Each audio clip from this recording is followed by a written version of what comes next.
Bismillahirrahmanirrahim. Assalamualaikum warahmatullahi wabarakatuh. Perkenalkan, kami dari kelompok 6 mata kuliah studi kelayakan bisnis. Di sini ada saya, Nurul Hidayat sebagai moderator, kemudian ada Dishan Iltaf Hikmadat sebagai presentator pertama, kemudian ada saudara Abdul Rajid sebagai presentator kedua. Pada kesempatan kali ini, kami akan mempresentasikan tentang tugas yang sudah diberikan oleh dosen pengampu, yaitu Bapak Iwan Satrio. Pada kesempatan kali ini, kami akan menganalisis tentang studi kelayakan bisnis dari PT Unilever Tbk. Profil perusahaan, yang nama perusahaannya yaitu PT Unilever Indonesia Tbk, yang berlokasi di Tangerang. Kemudian core bisnisnya yaitu personal care, ada home care, food and refreshment, di mana mungkin teman-teman juga udah sering tahu kita dalam kehidupan sehari-hari itu sering menggunakan produk dari Unilever Tbk. Kemudian visi dari perusahaan Unilever Tbk yaitu adalah menyentuh kehidupan masyarakat Indonesia setiap hari. Maka dari itu bisnis yang mereka kerjakan yaitu adalah tentang kebutuhan hidup dari manusia itu sendiri, ya kayak personal care, home care, foods, and refreshment. Kemudian misinya adalah menciptakan masa depan lebih baik, inovasi, dan sustainability. Kemudian di sini ada tentang analisis makro, pastel, dan dalam hal ini akan disampaikan oleh saudara Abdul Razik kepadanya saya persilakan.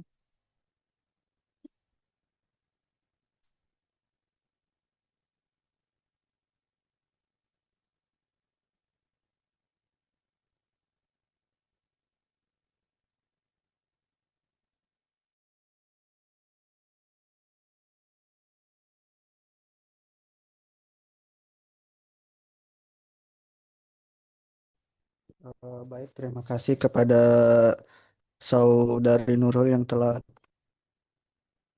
saya. Di sini suara saya kedengaran nggak?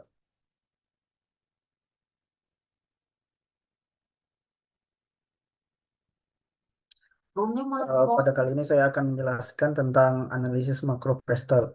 Yang pertama itu ada politik, yang dimana mencakup regulasi impor, dukungan UMKM, dan isu boikot. Kemudian ada ekonomi, yaitu inflasi, kurs rupiah, dan persaingan FMCG.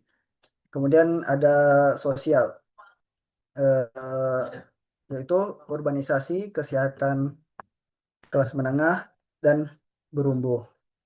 Kemudian ada teknologi, yaitu SAP, otomatisi, kemasan eco-friendly. Kemudian ada lingkungan, yang dimana itu ada net zero 2039, limbah plastik.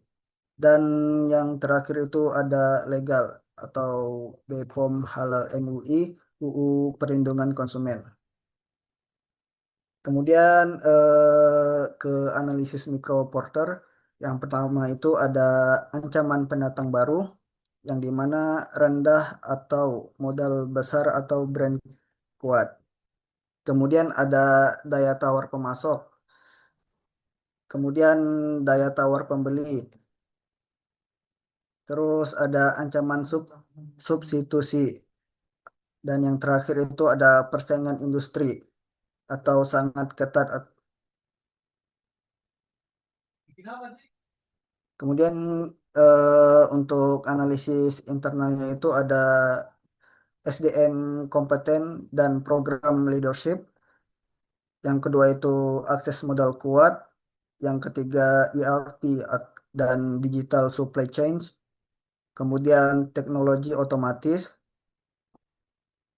Terus lingkungan kerja yang aman. Dan yang terakhir itu ada inovasi produk dan kemasan. Mungkin cuman segitu yang bisa saya sampaikan. Saya kembalikan ke moderator. Baik, terima kasih kepada saudara Rajik yang telah menjelaskan mengenai tentang analisis dari makro, mikro terkait PT Unilever Tbk. Selanjutnya ini tentang perilaku konsumen, di mana pada kesempatan kali ini saya akan menjelaskan sedikit mengenai perilaku konsumen. Perilaku konsumen dari pembeli produk Unilever TBK itu ada yang pertama mass market atau loyalitas tinggi. Jadi karena produk dari Unilever itu adalah produk yang bisa dikatakan adalah produk yang ramah lingkungan dan ramah kantong. Jadi banyak masyarakat itu cenderung membeli gitu, membeli dari produk Unilever TBK, di mana eh, produk Unilever TBK ini sendiri juga itu bisa masuk ke kelas menengah ke bawah dan juga ada yang kelas menengah ke atas gitu. Jadi itu tergantung dari kemampuan konsumen itu sendiri. Kemudian sensitif terhadap harga jelas karena PT Unilever TBK ini mempunyai saingan yang cukup banyak di dunia industri yang tentunya sudah banyak juga disebutkan di awal. Tadi ada Wings, kemudian ada Indofood gitu kan. Banyak pesaing-pesaing yang memang itu kita bisa harus menonjolkan produk kita di mana konsumen itu kenapa harus membeli produk kita karena memang juga sensitif terhadap harga. Kemudian dipengaruhi media sosial tentu karena kadang tingkat FOMO dari konsumen itu dilihat dari gimana media sosialnya juga. Kalau misalkan banyak yang menggunakan, maka konsumen juga akan tertarik untuk menggunakan itu. Kemudian yang terakhir adalah kebutuhan produk sehari-hari tentu karena PT Unilever TBK tadi sesuai dengan visi dan misi yang di awal menyentuh pada kalangan masyarakat dalam setiap harinya. Jadi produk baik itu self care, home care dan lain sebagainya itu produk Unilever TBK itu masuk ke dalam semua kegiatan dari masyarakat. Seperti itu. Kemudian analisis SWOT.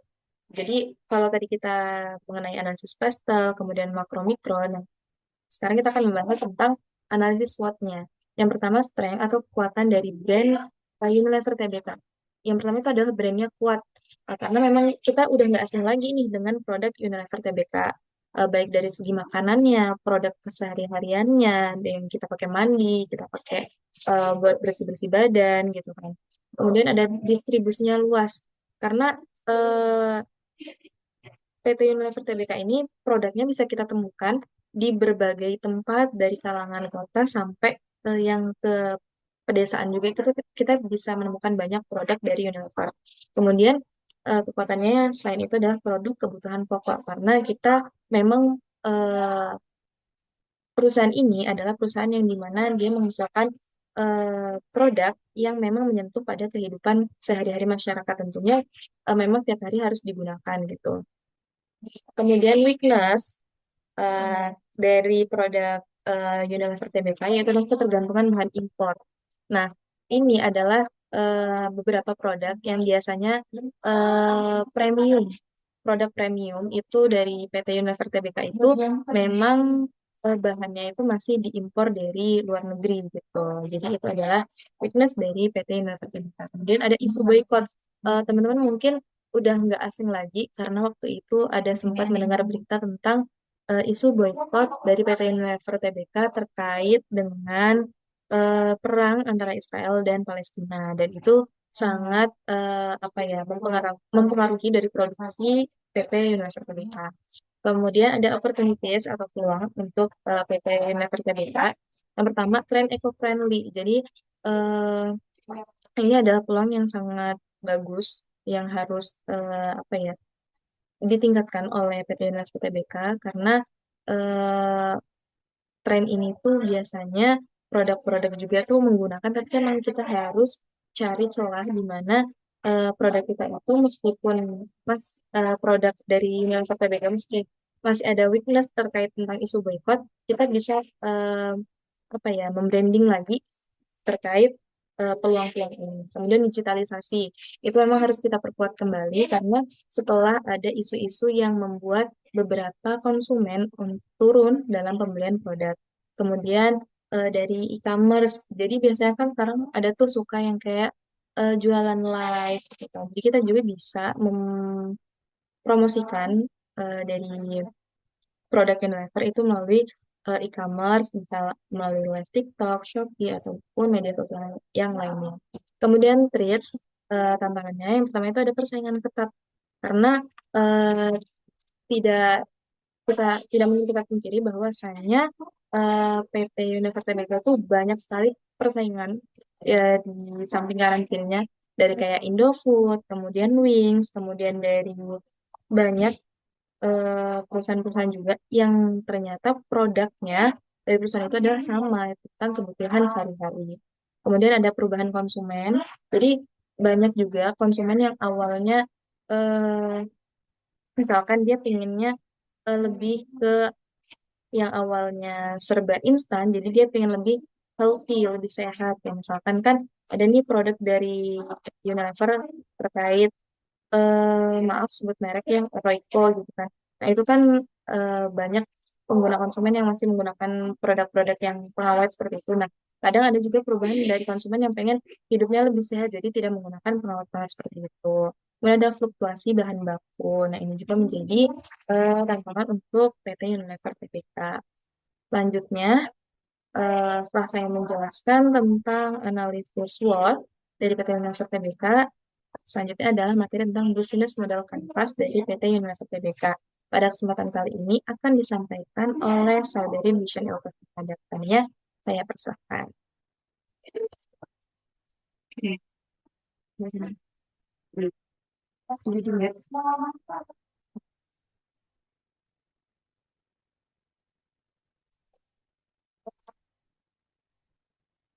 Oke, terima kasih kepada Nurul atas kesempatannya. Baik, sebentar, teman-teman. Oke, setelah banyaknya yang sudah di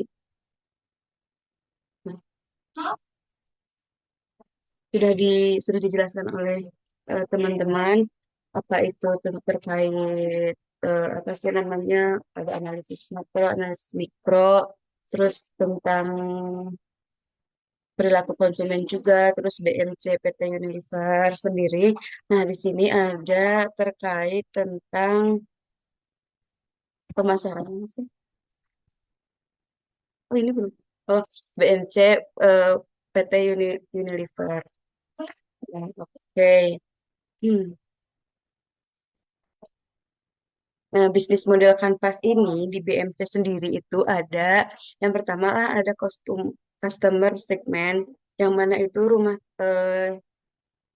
memiliki segmen pasar yang sangat luas, namun dapat di beberapa kelompok itu menjadi customer segmen tuh kayak rumah tangga. Nah, di sini juga apa ada pengguna produk sehari-hari seperti misal kayak shampoo, sabun gitu kan, kayak rinso buat apa sabun cuci baju dan segala lainnya. Nah, untuk retail dan distributor itu yang di supermarket atau minimarket, grosir dan toko tradisional yang mana menjual produk Unilever kan, di situ juga pasti ada. Nah, untuk institusi atau bisnisnya itu seperti di hotel, di restoran, di laundry, di kantor, atau di institusi lainnya itu pasti memerlukan kayak kebersihan, makanan dan perawatan itu bakal balik lagi ke eh, apa banyak juga dilihat dari dari produk-produknya Unilever. Nah, yang di segmen menengah ke atas atau customer itu untuk produk premium, produk-produk premium seperti lifestyle, seperti Dove, Pond's, dan lain-lain itu kan juga Unilever. Oke, yang kedua ada proposition, yang mana itu produk berkualitas tinggi dan terpercaya. Brand-brand Unilever juga itu udah lama dan dipercaya. Jadi banyak orang itu yang memakainya gitu. Meskipun beberapa sempat ada boykot ya, tapi seperti Pepsodent juga itu boykot ya teman-teman. Lifebuoy, Lifebuoy, Lifebuoy, Rinso gitu. Nah, untuk value proposition juga kayak harganya terjangkau untuk semua segmen, inovasinya berkelanjutan, terus distribusinya luas dan mudah dijangkau. Jadi di mana-mana ada. produk Unilever. Jadi misal kayak kita beli Pepsodent. Nah, di situ juga pasti ada kayak apa sih namanya logonya itu berarti kelihatan kan itu produknya Unilever.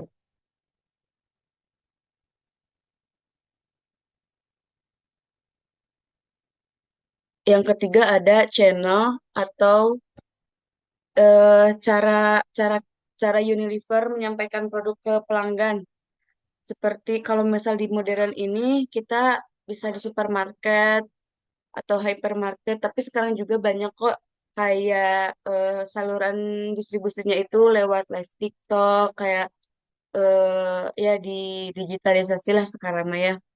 Terus untuk di tradisional trade-nya itu kayak di warung, di toko-toko pun, di warung-warung pun itu ada barang-barang, produknya Unilever. Terus di e-commerce, tuh yang tadi aku sebutin kayak Shopee, Tokopedia, TikTok itu kan seperti di official store brand Unilevernya. Terus distributor resmi kayak seperti daerah yang menjangkau eh, yang sulit diakses oleh perusahaan. Terus bisa bisa lewat website kan sekarang mah teman-teman banyak juga kan. Tuh. Terus yang keempat ada customer relationship yang mana perusahaan FMCG perusahaan hubungan dengan pelanggan. Nah, yang pertama itu ada transaksional. Kebanyakan interaksi dengan konsumen itu bersifat transaksi. Pelanggan membeli produk Unilever seperti sabun, deterjen, dan sebagainya itu di toko, supermarket, atau e-commerce karena produknya itu bersifat fast moving customer goods, yang mana pembelian cenderung sekali pakai atau rutin. Jadi hubungan ini tidak selalu bersifat langganan formal, tetapi sangat bergantung volume penjualan produk fisik. Terus yang kedua ada loyalitas. Unilever ini membangun loyalitas melalui merek-merek yang sangat dikenal atau brand yang sangat terkenal yang membuat konsumen itu tetap memilih produknya meskipun ada banyak pesaing. Nah, ada juga program marketing dan kampanye promosi seperti iklan, diskon untuk mempertahankan ketertarikan konsumen dalam laporan kinerja mereka. Unilever ini menyatakan penggunaan belanja iklan tinggi sebagai salah satu strategi mereka. Waktu itu juga ada Xin pernah ikut event yang mana itu Soklin. Nah, Soklin itu kayak seperti itu kan juga promosi ya. Jadi apa kayak itu hitung promosi gitu. Nah, terus melalui digital ini atau data driven ya itu misalnya e-commerce, media digital, Unilever bisa melakukan interaksi yang lebih personal dan tepat sasarannya. Terus yang ketiga ada komunitas. Nah, komunitas ini tuh biasanya kayak membuat event atau misal apa sih yang minta dananya apa sih? Nah, sponsorship itu bisa. Nah, komunitas itu biasanya membuat sponsorship di kebanyakan di brand Unilever. Nah, gitu. eh di level distribusi atau liter ini juga menjaga hubungan dengan customer, bukan hanya konsumen akhir, tapi juga pengecer dan distributor. Jadi pengecer itu kayak yang banyak gitu loh, langsung banyak yang merupakan bagian penting dari jaringan hubungan mereka. Nah, yang kelima ada revenue streams, yang mana Unilever Indonesia mendapatkan pendapatan dari beberapa sumber utama. Yang pertama ada penjualan produk. Nah, sumber pendapatan utama ini penjualan barang konsumen seperti produk home dan personal care, seperti sabun dan lain-lain itu, dan food res- refreshment seperti es krim, bumbu, minuman, dan lain-lain. Karena portofolio mereka merek sangat luas, Unilever punya banyak brand. Mereka bisa menjual berbagai jenis produk di segmen mass market maupun premium. Nah, yang ketiga ada volume penjualan besar dan skala atau iklan. Oh, ada iklan atau branding. Nah, perusahaan Unilever ini sangat kuat ada aspek brand value yang secara tidak langsung menghasilkan pendapatan jangka panjang lewat loyalitas, possession merek, dan premiumisasi. Walau ini bukan iklan berbayar oleh pihak lain, tetapi banyak brand yang equity berkontribusi pada penjualan dan margin. Terus yang kelima ada channel modern atau e-commerce. Penjualan melalui e-commerce ini juga semakin penting eh, di masa depan kita seperti yang disebut dengan dalam strategi Unilever. eh, Penjualannya juga bisa lewat live TikTok, itu juga kan bisa diskon gitu kan. Banyak juga yang menarik terkait diskon gitu kan. Ini memungkinkan model penjualan digital yang dapat menurunkan biaya distribusi dan menjangkau konsumen dengan cara yang lebih efisien. Terus yang keenam ada key resources. Eh, Unilever juga membutuhkan berbagai jenis sumber daya agar bisnisnya bisa berjalan efektif dan beberapa key resource.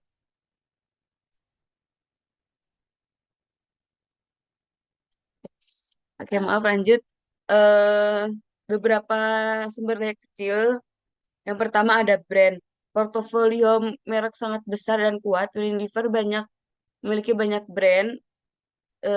Hak kekayaan intelektual seperti merek dagang, resep, formula produk, inovasi sangat penting gitu kan. Yang kedua ada human resource. Karyawan dengan keahlian di R&D, pemasaran, manajemen, supply chain, produk dan distribusi.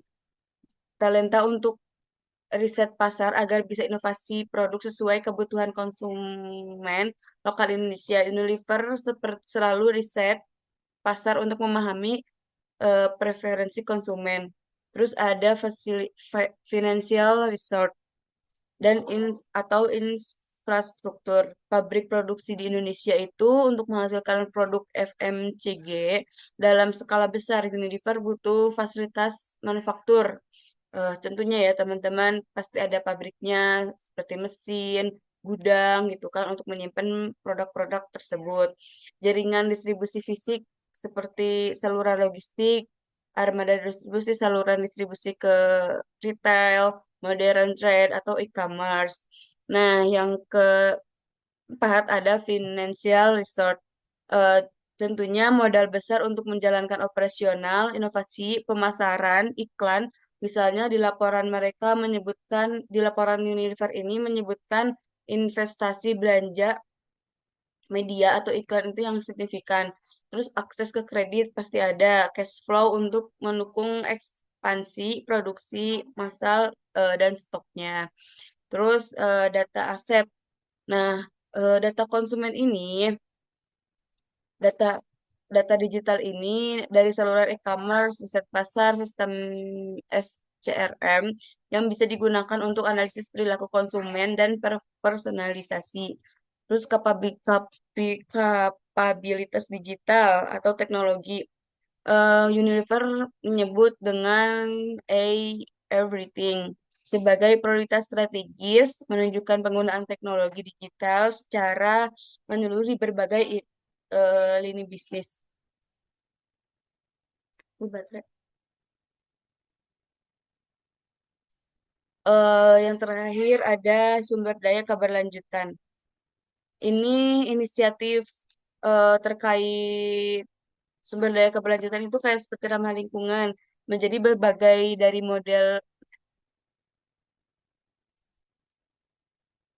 Terus yang ketujuh ada kayak aktivitas yang mana ada produksi dan operasi manufaktur, penelitian dan pengembangan, manajemen kualitas, manajemen rantai pasok, distribusi dan penjualan, marketing dan yang terakhir ada marketing dan branding. Terus yang kedelapan ada key partner yang mana pemasok bahan baku lokal dan internasional, mitra pengemasannya kayak gimana, distribusi lokal, retain modal dan tradisional, afiliasi korporasi dan mitra program keberlanjutan. Yang kesembilan ada struktur biaya. Dah, biaya produksi ini termasuk biaya bahan baku, tenaga kerja pabrik, energi pemeliharaan fasilitas, serta penyusutan aset pabrik.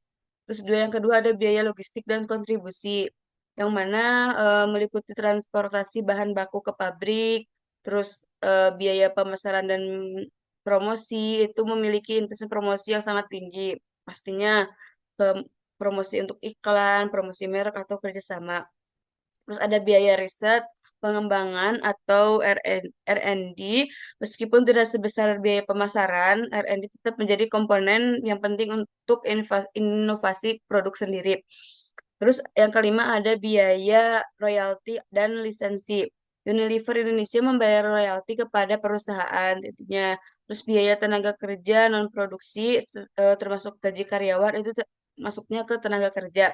Biaya kepatuhan, kualitas dan sertifikasi, penyaluran standar kualitas dan internasional audit pemasok. Ini lanjut aja nggak sih ke manajemen? Oh, iya.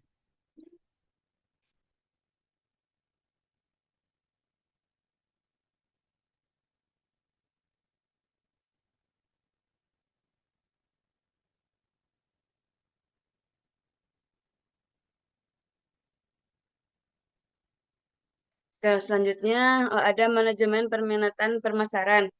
Eh, nah, di sini ada demografis. Demografis itu segmentasi pasar itu merupakan langkah awal dalam melakukan strategi pemasaran. Yang di uni, PT Unilever PT sendiri itu sebagai perusahaan FMCG terbesar di Indonesia menjadi menjadi pasarnya ada beberapa segmentasi strategis kayak seperti segmentasi demokrasi yang mana itu eh, menjadi seluruh lapisan masyarakat mulai dari anak-anak hingga lansia itu produk seperti Pepsodent itu kan diperuntukkan untuk keluarga itu kan pasti juga dipergunakan untuk anak-anak dan keluarga gitu. Terus di segmentasi geografis ini mencakup wilayah Indonesia. Produk dilepas di pasar nasional dengan penyesuaian minat regional. Misalnya bumbu Royco dan Bango memiliki penetrasi tinggi pada wilayah yang sering menggunakan masakan rumahan. Terus ada segmentasi psikografis, manfaat Unilever memanfaatkan tren gaya hidup masyarakat, konsumen yang peduli kesehatan memilih Lifebuoy gitu kan, atau Pepsodent gitu kan. Sedangkan konsumen yang peduli lingkungan cenderung memilih produk ramah lingkungan dengan kemasan daur ulang. Dan terakhir ada segmentasi perilaku.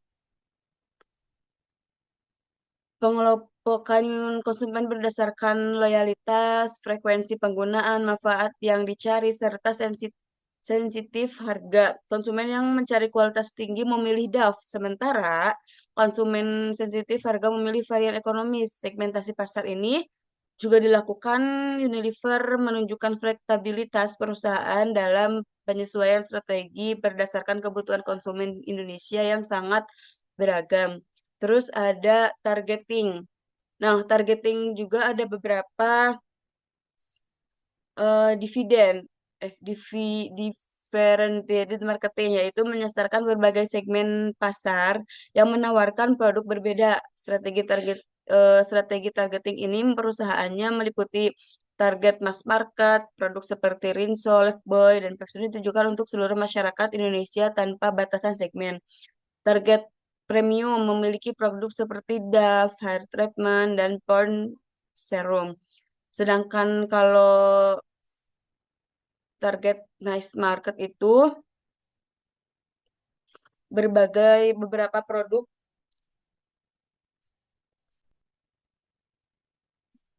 seperti produk kecantikan untuk anti-aging yang menyasarkan wanita gitu kan kayak produk-produk make up gitu. Oke, lanjut.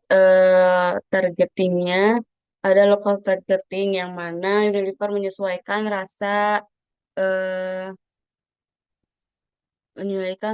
dan formula produk makanan agar sesuai dengan profesional lokal, seperti formula kecap Bango yang berbeda untuk beberapa wilayah. Mulai strategi ini, Unilever mampu menguasai pangsa pasar dengan efektif. Terus yang selanjutnya ada positioning dan diferensiasi. Posi, posi, posisi, positi, position, positioning Unilever itu menempatkan produk berdasarkan manfaat, kualitas, dan citra merek seperti merek Unilever memiliki positioning yang kuat. Contoh seperti sabun Lifebuoy, sabun kesehatan keluarga menekankan higienitas dan perlindungan dari kuman, misal.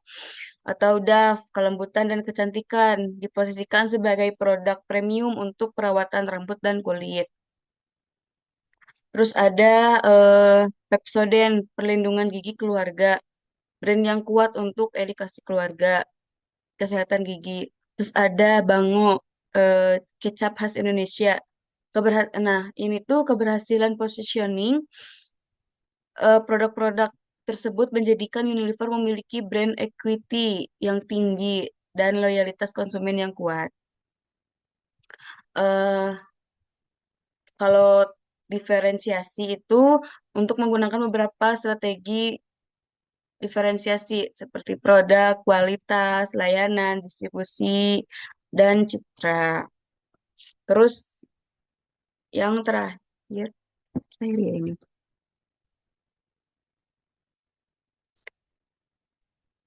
Ada analisis, ada 7P marketing, yang mana kalau produk Unilever ini menawarkan berbagai produk kebutuhan rumah tangga seperti personal care, home dan food refreshment. Terus price, strategi harga beragam, terjangkau juga seperti ekonomis, harga medium hingga premium juga ada. Nah, untuk price, distribusi melalui grosir, minimarket seperti supermarket, toko online dan warung tradisional. Promotion, promosi menggunakan TV, media sosial, influencer, e-commerce, dan kampanye CRS. People. Nah, Unilever memiliki SDM terlatih, termasuk Unilever Future Leaders Program. Ada proses, nah SOP dan produksi mengikuti standar internasional dan teknologi modern.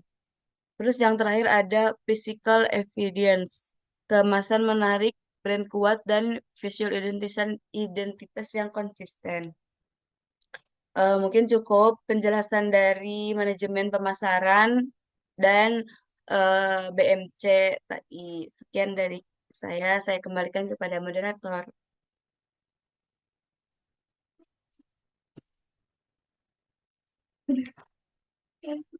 Baik, terima kasih kepada Saudari Dishan Iltef Ihmada yang telah menjelaskan tadi terkait tentang business model Canvas juga di awal dan tentang manajemen pemasaran. Untuk selanjutnya yaitu manajemen sumber daya manusia yang pada kesempatan kali ini akan dipaparkan oleh Saudara Abdul Razik. Kepadanya saya persilahkan.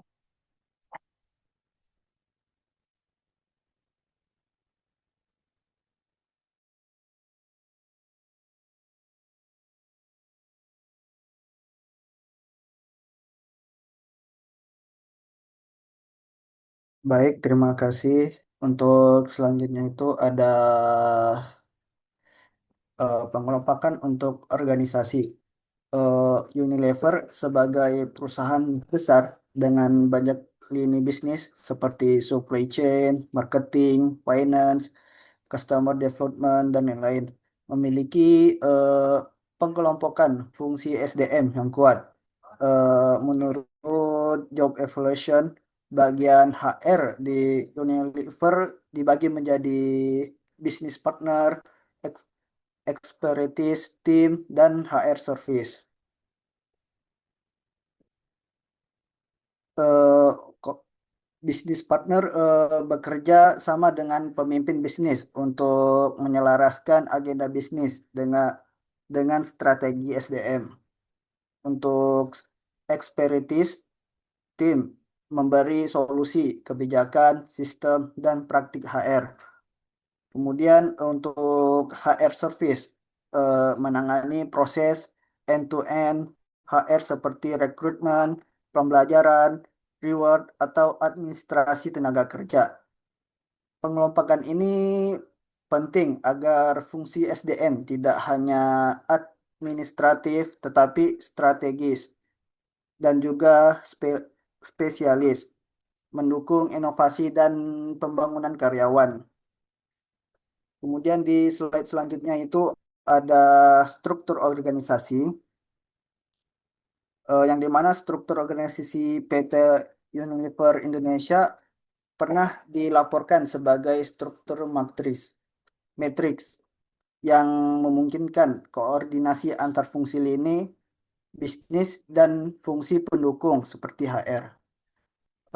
Menurut laporan struktur organisasi Unilever Indonesia mencakup Dewan Komisaris, Direksi, dengan beberapa direktur fungsional seperti Direktur Supply Chain, Direktur Personal atau Human Resource, dan Direktur Finance.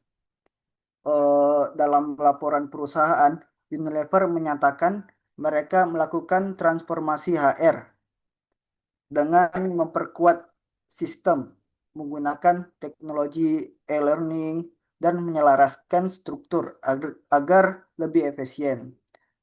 Struktur ini memungkinkan ini manajer untuk mengambil peran dalam rekrutmen dan pengembangan talenta. Unilever pernah menyebut bahwa tanggung jawab rekrutmen dialihkan ke manajer lini. Kemudian analisis pekerjaan dan analisis jabatan. Untuk melakukan rekrutmen yang tepat, Unilever membutuhkan analisis pekerjaan atau jabatan untuk membuat job description dan job specification. Dalam dokumen manajemen SDM, dijelaskan bahwa sebelum rekrutmen dilakukan analisis jabatan untuk menentukan deskripsi pekerjaan dan spesifikasi pekerjaan. Analisis pekerjaan ini kemungkinan dilakukan oleh tim HR expertise dan bisnis partner. HR expertise memberi kerangka kebijakan, sedangkan bisnis partner mengaplikasikan analisis sesuai dengan kebutuhan lini bisnis. Kemudian ada analisis kebutuhan SDM atau job recruitment. Berdasarkan analisis jabatan, Unilever menentukan kualifikasi yang dibutuhkan untuk setiap posisi, seperti pendidikan, keahlian teknis, pengalaman kompresi, dan perilaku. Dalam laporan transformasi HR, Unilever memberikan pelatihan dan coaching training untuk manajer lini agar mereka dapat mengidentifikasi dan mengembangkan talenta internal. Selain itu, dalam Annual Report 2022, Unilever juga menyebutkan penghargaan HR Service Excellence yang menunjukkan fokus pada strategi, total reward, dan inovasi HR. Ini mengidentifikasikan bahwa job recruitment tidak hanya teknis, tetapi juga berkaitan dengan kinerja, pengembangan, dan kesejahteraan karyawan. Kemudian di slide selanjutnya itu ada analisis deskripsi atau gambaran dan pekerjaan, job description. Dari analisis pekerjaan, tim HR menyusun job description yang mencakup tugas, tanggung jawab, dan indikator kinerja untuk setiap jabatan.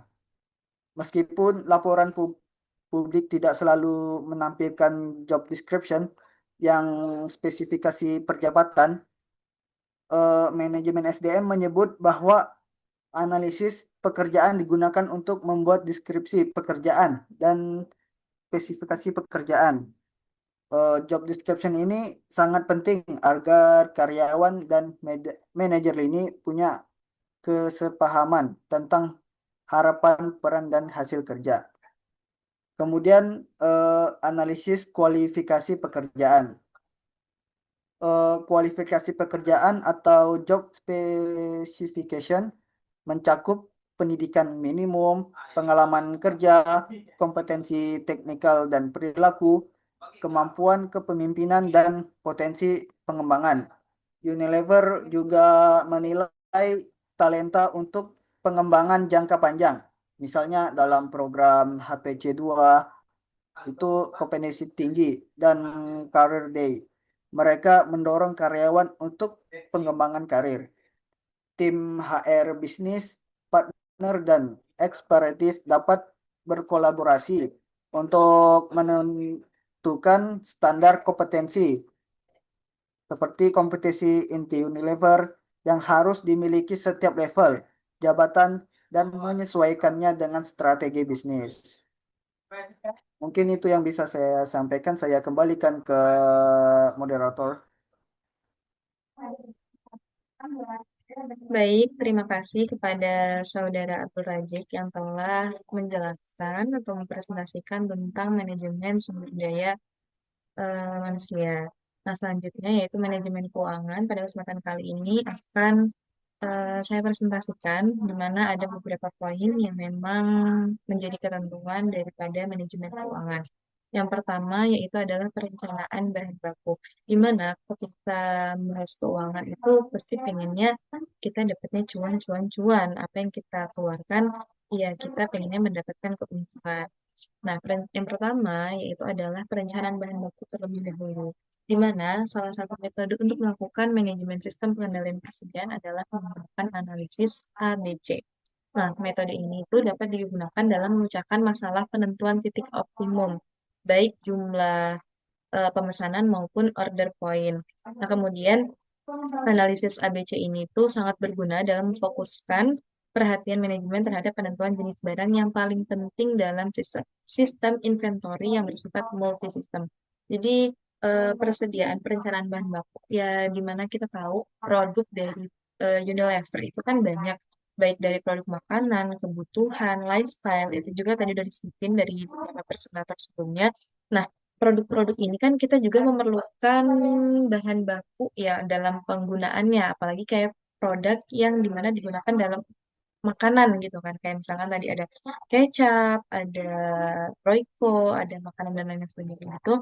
Nah, bahan baku daripada produk ini kan memang harus kita apa ya, harus kita pastikan gimana caranya ketika produk ini terus kita olah, bahan baku itu masih tetap ada. Jadi kita menggunakan analisis ABC ini. Salah satunya bisa menggunakan analisis ABC di mana untuk perencanaan bahan baku ketika permintaan itu meningkat, maka bahan bakunya juga yang dibutuhkan akan meningkat tentunya. Ketika eh, permintaan menurun, nah, maka jumlah produksinya juga kan pasti menurun. Nah, itu harus kita gunakan analisis karena takutnya ketika kita tidak menggunakan hal itu, produk-produk yang kita gunakan itu nanti malah jadinya tidak banyak yang terjual belikan karena mengingat beberapa analisis yang di awal seperti ada analisis SWOT, pestle, dan mikro dan makronya gitu. Jadi yang pertama itu adalah kita perencanaan dari bahan bakunya sekiranya bahan baku itu mendukung dalam produk dalam melakukan produk dari PT Unilever itu sendiri. Jadi menggunakan analisis ABC di mana yang memfokuskan manajemen itu terhadap jenis barang yang paling penting dalam sistem inventory-nya. Nah, yang kedua yaitu ada perencanaan produksi. Nah, perencanaan produksi ini adalah salah satu fungsi bisnis dalam suatu perusahaan. Nah, tentunya kalau Kin dapat uang, itu kan ada apa ya namanya? Ada produksi di dalamnya gitu. Ada kegiatan yang dilakukan di dalam kegiatan menghasilkan uang itu. Nah, ini adalah fungsi dari bisnis dari suatu perusahaan, yaitu adalah perencanaan produksi. yang berhubungan dengan perubahan bentuk dari input menjadi output. Yang awalnya kayak misalkan nih kita ngomong masalah produk dari Unilever, misalkan kecap. Dari yang awalnya bentuknya kedelai bisa menjadi outputnya itu gimana kedelai ini bisa menghasilkan uang kembali gitu kan. Gimana bentuknya bisa jadi kecap yang awalnya hanya kacang kedelai gitu kan. Dengan kualitas tertentu. Ya, branding tentunya gitu. Sehingga produksi dapat dimasukkan sebagai proses penambahan nilai yang terdapat dalam setiap tahap produksi. Nah, kemudian efisiensi inventaris dapat dilakukan dengan kontrol yang ketat pada pengendalian pasokan dan penjadwalan bahan baku impor, khususnya kelas A yang diikuti kelas B dan C. Nah, produksi dari PT Unilever sendiri ini kan ada kelas-kelasnya gitu ya, teman-teman. Kayak misalkan ada yang aku juga bilang tadi, ada yang kita tuh bisa dari pilih yang memang standar, medium, sama yang premium. Kita bisa milih di situ nih. Sekiranya kita mampu dalam membuat tuh bagian yang mana, yang medium kah, yang standar kah, atau yang premium. Ya tentunya ada harga, ada kualitas lah ya.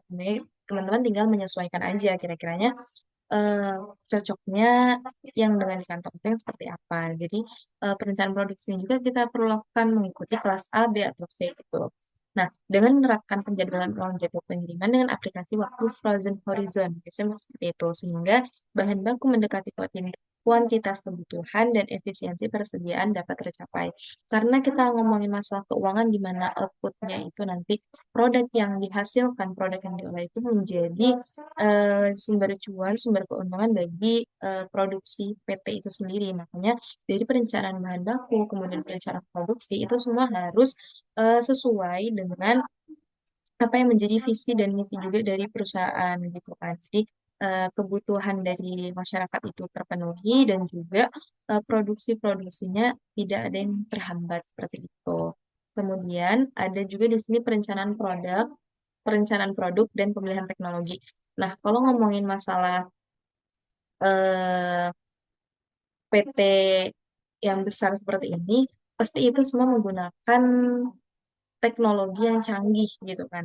Tidak menggunakan teknologi yang sederhana karena ini udah TBK gitu kan dan pabriknya itu ada di mana-mana gitu. Nah, perencanaan produk dan pemilihan teknologi ini sangat amat harus dipilih karena pertama perkembangan teknologi itu dimaknai sebagai solusi industri yang berkesinambungan untuk menghasilkan produk yang maksimal. Karena kita sekarang sudah era modern di mana semuanya juga sudah menggunakan mesin, manusia juga bekerjanya sudah dibantu dengan mesin, maka perkembangan teknologi juga itu harus diikuti oleh beberapa PT, apalagi seperti Unilever yang tingkatnya memang sudah mendunia sekali. Para ahli di PT Unilever Tbk ini juga menerapkan teknologi digital terkini pada pendekatan Discover, Design, Deploy. Nah, dengan memetakan, membuat model, dan bereksperimen dengan alur proses. Nah, PT Unilever Tbk ini dapat secara efektif mengubah kebutuhan sosial menjadi inovasi inovatif dan berkelanjutan atau sustainable yang dapat diproduksi dalam skala besar di pabrik global melalui simulasi. Jadi, PT Unilever Tbk ini dalam pemilihan teknologi dan perencanaan produk ini kan berkesinambungan ya. Jadi dia tuh udah punya sistem di mana pakai pendekatan discover, design, deploy. Jadi dia tuh bisa bereksperimen, jadi dia menggunakan alur proses di mana kita itu bisa memetakan, membuat model dari produknya gitu kan. Nah, kira-kiranya itu nanti produknya itu bakal efektif atau enggak. Itu tuh harus, kan kita tuh butuh eksperimen ya. Pasti PT-PT besar itu punya para ahli di mana untuk menunjang mereka mendapatkan permintaan yang banyak oleh konsumen gitu kan. Nah, ketika konsumen tertarik itu kan kita harus meneliti lagi apa sih yang bikin mereka tertarik, produk seperti apa sih misalkan kayak sekarang nih produk apa sih yang paling banyak diminati gitu kan. Jadi kayak harus dilihat terlebih dahulu dan itu ada eksperimennya dan mereka menggunakan teknologi yang memang eh, teknologi tinggi gitu. Maksudnya di mana teknologi ini sudah sangat mendukung gitu. Nah, kemudian cara pengembangan produk disebut dengan in silico atau menggunakan model komputer. Jadi biasanya pakai model komputer. Nah, ini disebut dengan in silico di PT Unilever Tbk. Nah, memungkinkan memahami efek dan interaksi senyawa molekul molekul serta menentukan bagaimana formulasi tersebut terbentuk, bereaksi, dan bahkan terdegradasi. Jadi kan karena PT Unilever itu banyak sekali apa ya produknya, baik dari self care, kemudian home care, dari stylist juga kan, dari personal care itu banyak. Jadi mereka tuh kan nggak sembarang menentukan bahan-bahannya gitu dalam menentukan produknya. Misalnya kayak sabun nih, Lifebuoy ini kan biasa banyak banget keluarga yang menggunakan produk dari sabun Lifebuoy, termasuk keluarga saya sendiri gitu kan. Karena apa? Jadi kenapa kita bisa loyal? Gimana? Kenapa konsumen bisa loyal? Karena dari bahan-bahan yang mereka ciptakan, mereka itu udah menggunakan apa ya namanya simulasi yang itu memang udah diuji gitu kan, dan udah ngelihat formulasinya tuh bagusnya seperti apa, bereaksinya tuh seperti apa di misalkan yang kita pakai gini, eh, kayak sabun yang tadi tuh reaksinya seperti apa dan terdegradasinya juga tuh nanti seperti apa gitu, memang sudah diuji gitu kan, karena menggunakan metode metode tadi, model komputer juga, dan salah satunya juga dari para ahli di PT Unilever itu sendiri. Kemudian salah satu teknologi inovatif yang digunakan adalah Resolve, di mana yang dikhususkan untuk mengelola jejak lingkungan, terutama pada kemasan plastik fleksibel. Karena PT Unilever TBK ini menggunakan apa ya namanya istilah sustainable atau berkelanjutan, maka tentunya hal-hal yang dilakukan itu semuanya tuh harus bisa apa ya tidak menimbulkan pencemaran, apalagi menggunakan bahan-bahan yang susah untuk terurai kayak plastik itu kan agak susah ya terurai, itu butuh beberapa tahun gitu kan, makanya eh, teknologi inovatif yang digunakan oleh PT Unilever Tbk itu adalah Creasoft. Nah, di mana untuk mengolah jejak lingkungan terutama pada kemasan plastik fleksibel. Nah, teknologi ini atau teknologi Creasoft ini saat ini merupakan teknologi pertama dan satu-satunya di dunia yang memungkinkan plastik fleksibel didaur ulang menjadi bahan baku. Ini ada beberapa saya menemukan di beberapa artikel atau jurnal mengungkapkan bahwa teknologi ini adalah merupakan teknologi pertama dan satu-satunya di dunia yang memungkinkan plastik fleksibel ini didaur ulang menjadi bahan baku ya, yang dimana kita tahu tuh plastik itu sulit terurai. Nah, ada teknologi ini yang memungkinkan lebih fleksibel lagi untuk mengurai dari pada produk plastik yang dihasilkan oleh industri-industri besar seperti Unilever Tbk. Nah, kemudian ada manajemen pengadaan barang dan jasa dan persediaan. Nah, manajemen pengadaan barang dan jasa dan persediaan kali ini kan tadi itu juga dibahas tentang inventory. Apa sih inventory? Itu adalah persediaan ya. Persediaan atau inventory itu merupakan modal atau aset perusahaan berupa bahan baku, barang atau bahan dalam proses produksi dan barang hasil produksi dan siap dipasarkan. Nah, jadi itu inventory itu barang belum jadi, barang setengah jadi, atau bahkan barang yang akan siap dipasarkan gitu. Nah, itu yang dinamakan dengan persediaan atau inventory. Nah, PT Unilever itu adalah salah satu perusahaan multinasional yang bergerak dalam industri produsen makanan, minuman, dan perawatan tubuh. Tentunya kita banyak menjumpai makanan-makanan di mana yang itu hasil dari mana produk PT Unilever. Minuman juga dan perawatan tubuh itu banyak banget. Kayak misalkan dari produk wanita sendiri yang shampoo itu ada Dove gitu kan. Kemudian kalau kesehatan itu juga ada Lifebuoy, itu ada sikat pasta gigi gitu kan. Banyak-banyak dari biasanya kita temuin aja di dalam kehidupan sehari-hari seperti itu. Nah, kemudian PT Unilever ini menggunakan sistem manajemen manajemen rantai pasok yang dikenal sebagai SCM atau Supply Chain Agrikultural ya. Nah, PT Unilever ini menggunakan manajemen rantai pasokan karena kerjasama dengan pemasok bahan baku lokalnya.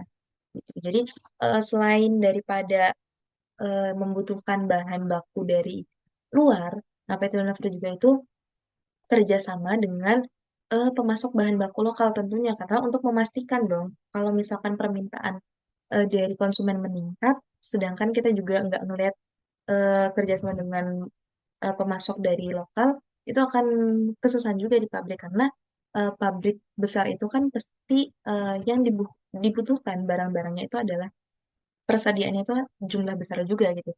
Dan tentunya nggak cuma satu atau dua, pastinya banyak karena ini juga tingkatnya sudah nasional gitu kan. Seperti itu. Nah, PT Unilever juga menggunakan sistem SAP R3 atau sebagai ERP, Enterprise Resource Planning. Nah, biasanya manajemen pengadaan barang dan jasa dan persediaan ini menggunakan aktivitas SCM. Nah, PT Unilever Tbk ini menggunakan beberapa aktivitas SCM. Yang pertama dari suppliernya. Ini tuh untuk memastikan bahwasanya supplier dari bahan baku itu memang menyediakan dari kebutuhan si PT ini tadi, gitu kan. Jadi dilihat dari permintaannya juga kan pasti kerjasama dan itu komunikasi kita tidak putus dong antara eh, pabrik dengan supplier. Jadi untuk memastikan bahwa barang-barang yang kita butuhkan, barang-barang yang akan kita gunakan nanti dalam produk itu masih aman, dalam kondisi aman gitu kan. Jadi kalau sekiranya memungkinkan atau tidak ada, kiranya harus menunggu berapa hari, nggak nyampe menunggu berbulan-bulan bahkan bertahun-tahun seperti itu. Kemudian ada packaging. Nah, ini biasanya tuh orang kadang membeli sesuatu barang itu juga dilihat dari packagingnya juga kan. Nah, ada istilah juga don't judge by cover. Nah, istilah-istilah seperti itu juga sebenarnya kita harus melihat. Jadi selain dari packaging yang bagus, tentu di dalamnya juga harus bagus produknya. Jadi jangan cuman eh, kemasan yang bagus, packaging yang bagus, tapi ternyata bahan di dalamnya itu buruk gitu. Nah, ini memang harus diperhatikan juga. Jadi kayak misalkan em, kayak yang awal aku juga sebutin tadi, barang-barang dari produk dari apa namanya Unilever itu kan ada yang standar, menengah, dan premium. Nah, itu bisa disesuaikan nih. Ketika misalkan dia standar, maka packaging juga yang memang simple, sederhana, dan menyesuaikan dengan barang itu tersebut. Mbak, menyesuaikan dengan barang tersebut. Jadi kayak ngelihat kalau misalkan harganya premium dengan packaging yang nggak premium, tentunya kayak orang nggak tertarik nggak sih kayak bertanya-tanya seperti itu. Jadi packaging juga itu menyesuaikan dengan bahan yang digunakan di dalamnya seperti itu. Kemudian ada manufacturing, warehouse, distribution, dan kemudian ada retailer. Nah, ini beberapa aktivitas SCM dari PT Unilever Tbk. Nah, selain itu, PT Unilever Indonesia juga memanfaatkan sistem informasi manajemen yang terintegrasi dari hulu ke hilir untuk mendukung proses pengambilan keputusan. Jadi, manajemen-manajemen pengadaan barang dan jasa dan persediaan ini juga nggak cuman dari dianalisis saja, tapi juga hasilnya ini nanti untuk mengambil keputusan. Tentunya itu adalah tujuan dari utamanya gitu kan. Kira-kira akankah lanjut atau enggak seperti itu. Tujuan utamanya adalah untuk mengambil keputusan. Nah, melalui platform ERP dan SAP APO, nah perusahaan itu dapat menganalisis data penjualan, kemudian distribusinya, inventorinya, kemudian dan produksi secara cepat dan akurat. Jadi kayak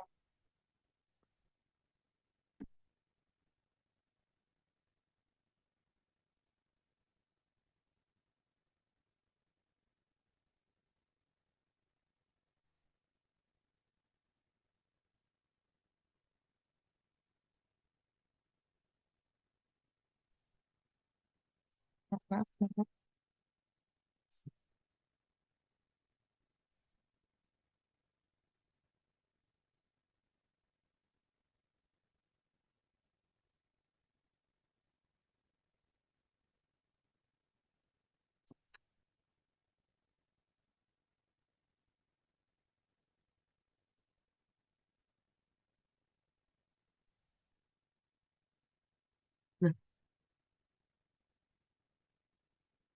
Nah, eh,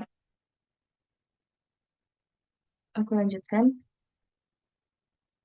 Kemudian tadi sampai melalui platform ERP dan SAP APO, nah, perusahaan itu dapat menganalisis data penjualan, distribusi, inventory, dan produksi secara cepat dan akurat. Nah, tentunya dalam analisis kayak gini tuh kita nggak bisa sembarangan dan ada juga yang dinamakan teknologi. Kita juga tetap membutuhkan teknologi. Nah, oleh karena itu, teknologi yang dimiliki oleh perusahaan dari PT Unilever itu juga harus mendukung.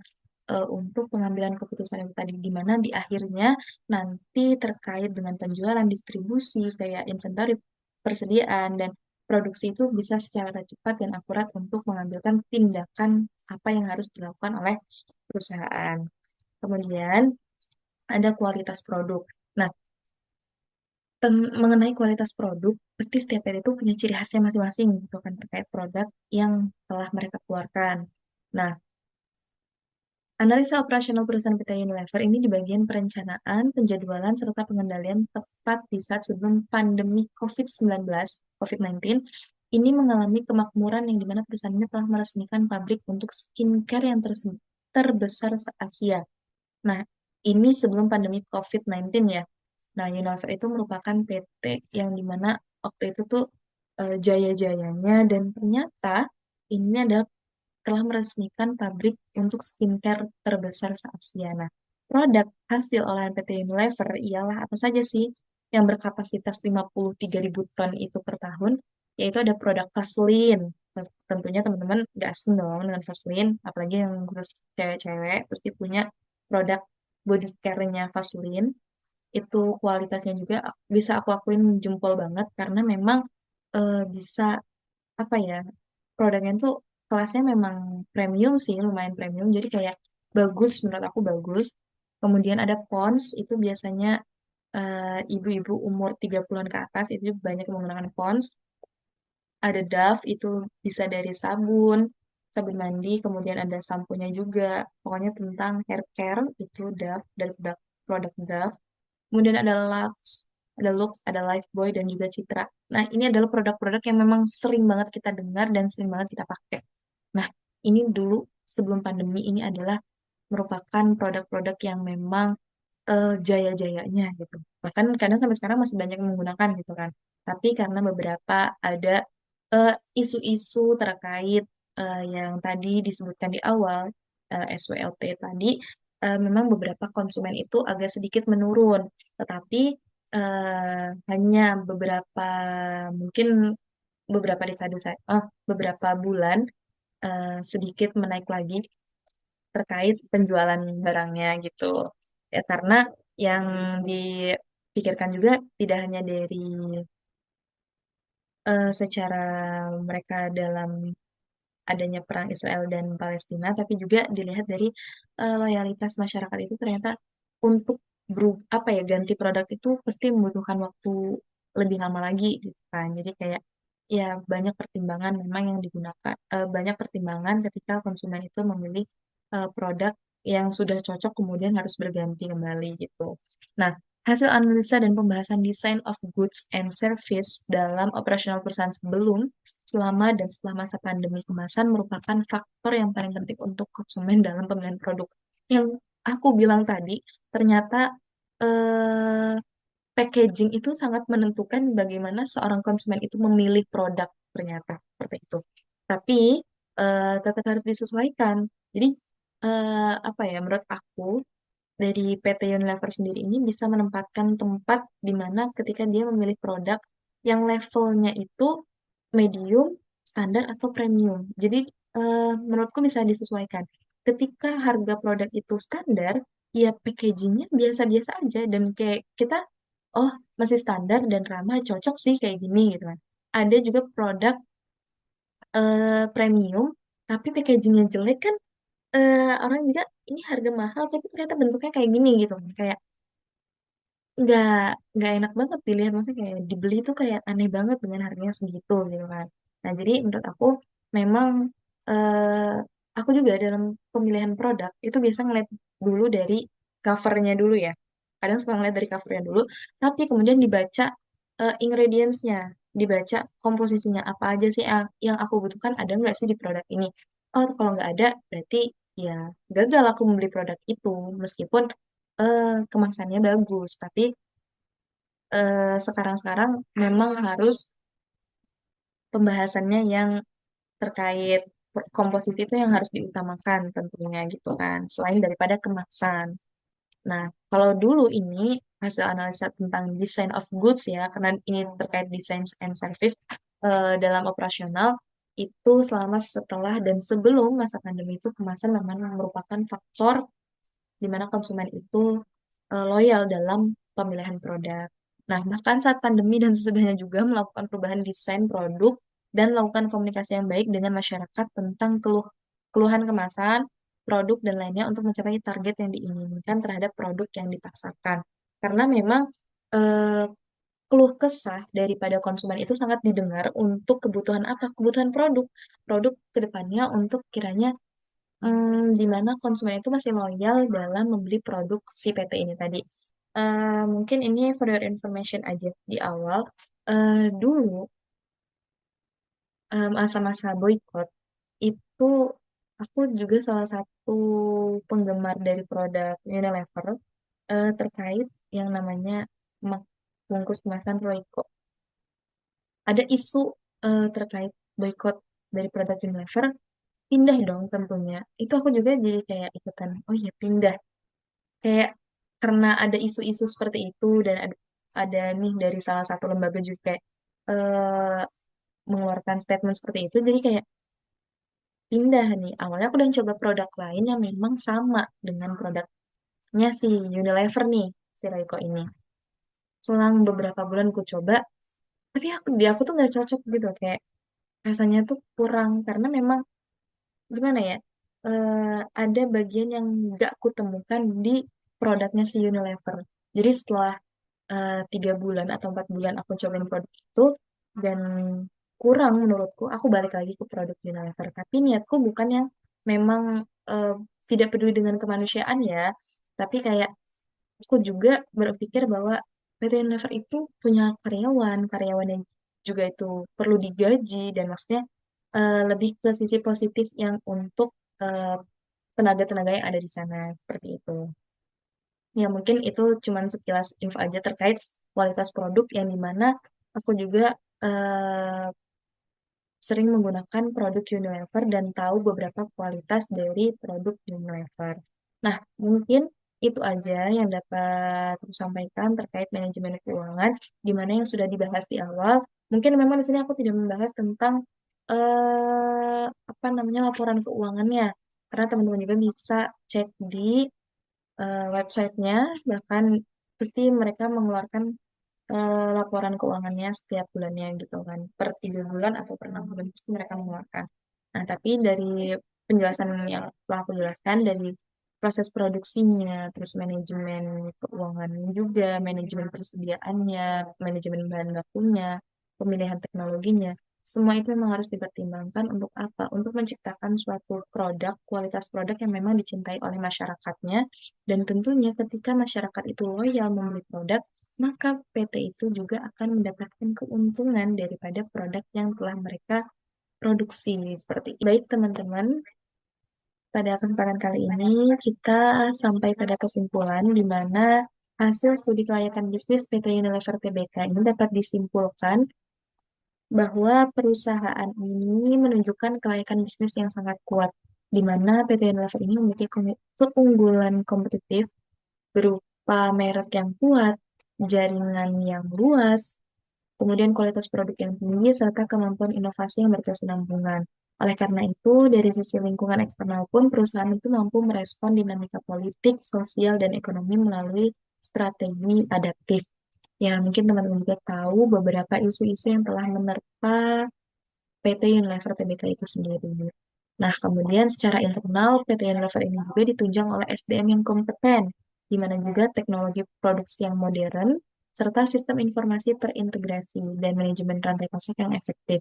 Analisis SWOT juga itu menunjukkan bahwa peluang pertumbuhan masih sangat besar, terutama pada tren produk ramah lingkungan dan perkembangan e-commerce, di mana visi dan misi dari produk PT Universe sendiri ini adalah sustainability atau keberlanjutan gitu, sehingga tren ini sangat apa ya, ke depan itu sangat mendukung sekali seperti itu. Nah, meskipun perusahaan ini menghadapi ancaman seperti persaingan ketat, kemudian fluktuasi harga bahan baku, dan isu boykot, Unilever itu tetap mampu mempertahankan posisinya sebagai pemimpin pasar. Nah, integrasi manajemen pemasaran, SDM, keuangan, serta operasional membuktikan bahwa Unilever adalah perusahaan yang stabil, inovatif dan layak dijadikan contoh model bisnis FMCG di Indonesia. Seperti itu. Mungkin teman-teman juga udah tahu terkait produk-produk apa dari yang diproduksi oleh PT Unilever Tbk. Teman-teman tinggal eh, apa ya mensortir kembali kiranya apa yang memang dibutuhkan dan cocok atau enggak dengan produk dari PT Unilever Tbk sendiri dengan adanya apa ya dinamika-dinamika politik yang dihadapi oleh PT Unilever Tbk sendiri juga seperti itu. Mungkin cukup sekian yang dapat kelompok kami sampaikan. Kurang lebihnya kami mohon maaf apabila ada kelebihan itu datangnya dari Allah Subhanahu wa Ta'ala dan apabila itu ada kekurangan itu adalah murni dari kami yang masih belajar. Terima kasih atas atensinya. Kami ucapkan Wassalamualaikum warahmatullahi wabarakatuh.